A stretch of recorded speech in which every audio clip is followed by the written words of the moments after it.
Hi, this is Nanette Hosenfeld with the Great Basin Fire Potential Briefing for Friday, August 25th, 2017.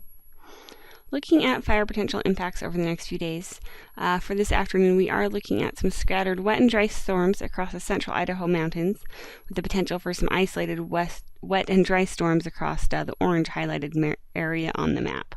We will see gusty winds in the vicinity of these storms. We will also see more widespread gusty winds continue across much of the central Idaho mountains and into southeastern Idaho. As we move into tomorrow through early next week, it looks like we will be seeing some near record temperatures early next week. So following this period of kind of gusty winds and thunderstorms, we're moving into a very hot and dry period through at least Tuesday. Over the past 24 hours, there's a fair amount of storm activity across the central and southern part of the Great Basin. You can see from the precipitation map here on the left that some of the storms produce localized heavy rain. As far as lightning, there's also quite a bit of lightning associated with these storms. You can see pretty broad coverage of lightning across the central Idaho mountains and across southeastern Utah and southern Nevada. Fire activity is picking up across the Great Basin. Initial attack yesterday was moderate with 28 new fires reported. Over the past 14 days, pretty much the entire Great Basin has been below normal. You can see from the map on the left that almost the entire area is painted in those orange and yellows and reds, which do depict below normal precipitation. If we look back 30 days, there's a little more moisture across the south and the west, a little closer to normal in some areas, but really overall, for at least the past 30 days, much of the Great Basin has been below normal as far as precipitation. ERCs are trending downwards over the past 3 days. You can see many of those stations showing that downward arrow, which denotes 3-day ERC trend is decreasing. ERCs are highest across the north, and if we look at these ERC charts, that also depicts that downward trend over the past few days.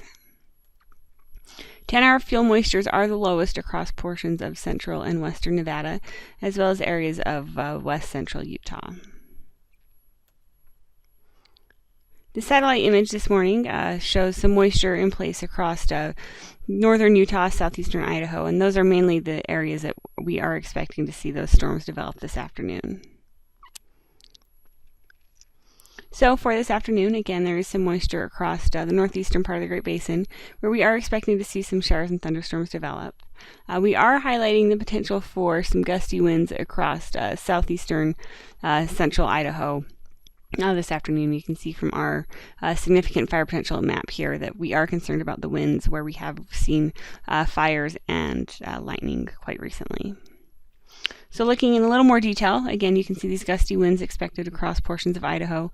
Wind speeds generally below 30 miles an hour, probably in that 20 to 30 mile an hour range. And as far as weather this afternoon, again, there are some isolated showers possible across portions of the northeastern Great Basin. As we move into Saturday, drier air makes its way into the Great Basin. Winds will be quite light tomorrow afternoon, and any storms that are expected will decrease into Saturday.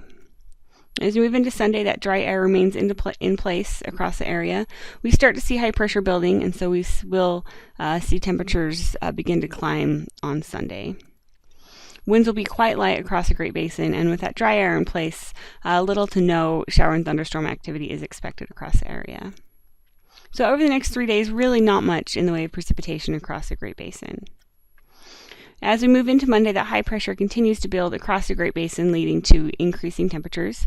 And as a result, we are highlighting these portions of the Great Basin in orange for really hot conditions.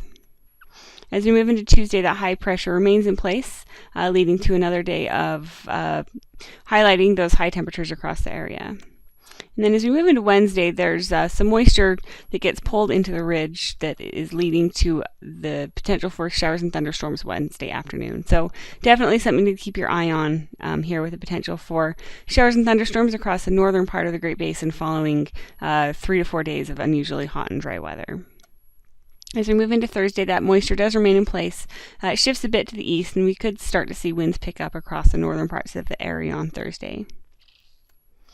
Over the next 7 days, most of the precipitation will occur across the areas highlighted in green on the map, and this is really after the next 3-day period. So it's looking like next Wednesday and onward is when we could see those showers and thunderstorms return to the area.